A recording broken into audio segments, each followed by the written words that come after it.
Christ all Kerala ranking and inter school table tennis ടൂർണമെന്റിന് വ്യാഴാഴ്ച Christ Vidyaniketan സ്കൂളിലെ ഇന്റർനാഷണൽ അക്വാറ്റിക് കോംപ്ലക്സിൽ തുടക്കമാവുമെന്ന് school principal father Joy Alappatt വാർത്താ സമ്മേളനത്തിൽ അറിയിച്ചു. Christ college, Christ Vidyaniketan school, ഗോസിമ റേസേഴ്സ് ടേബിൾ ടെന്നീസ് അക്കാദമിയും ചേർന്ന് സംഘടിപ്പിക്കുന്ന ടൂർണമെന്റിൽ വിവിധ ജില്ലകളിൽ നിന്നുമായി 500-ലധികം താരങ്ങൾ പങ്കെടുക്കും. സ്കൂൾ തല മത്സരങ്ങൾ, പാരാ അത്ലറ്റുകൾ, പ്രൊഫഷണൽ താരങ്ങൾ എന്നിവർ ടൂർണമെന്റിൽ പങ്കെടുക്കും.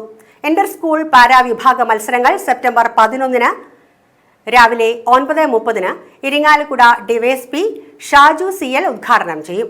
Christ all Kerala table tennis tournament September 12 മുതൽ 14 വരെ നടക്കും. Thrissur ASP Sinoj TS മുഖ്യാതിഥിയായിരിക്കും. മത്സരങ്ങളുടെ സമ്മാനദാനം ചലച്ചിത്ര നടി Jayashree Sivadas, sports council president KR Sambasivan എന്നിവർ ചേർന്ന് നിർവഹിക്കും.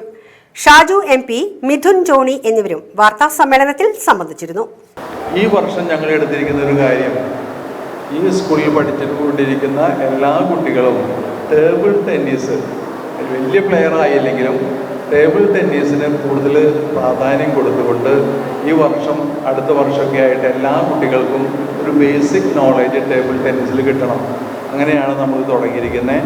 ഇപ്പോൾ ഇവിടെ നടക്കാൻ പോകുന്ന പരിപാടി ഇവിടെ പറയുന്നത് പോലെ Christ college, Christ Vidyaniketan school, ഗോസിമ അവരുടെ ക്ലബ്ബ്, ഇത് മൂന്നും കൂടി നമ്മൾ നോക്കിയിട്ടാണ് പേരിട്ടിരിക്കുന്നത് Christ all Kerala ranking and inter school table tennis tournament.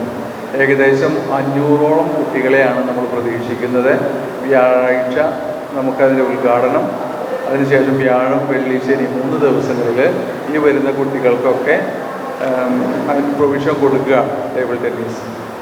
നമുക്ക് ഇതുകൊണ്ടുള്ള മെച്ചം കുറേ കുട്ടികൾക്കും കൂടെ ഇതിൽ പഠിക്കണം, ആവേശം ഉണ്ടാകണം. അതിനൊപ്പം ഇന്റർ സ്കൂൾ ചാമ്പ്യൻഷിപ്പും ആദ്യമായിട്ട് നമ്മൾ കേരളത്തിൽ പാരാ ടേബിൾ ടെന്നീസ് ചാമ്പ്യൻഷിപ്പ്, അങ്ങനെ ഡിസേബിൾ ആയിട്ടുള്ള കുട്ടികളെ കൂടെ പരിഗണിച്ച് അവർക്ക് കളിക്കാനൊരു അവസരം നമ്മൾ ഇപ്രാവശ്യം ഒരുക്കുകയാണ്.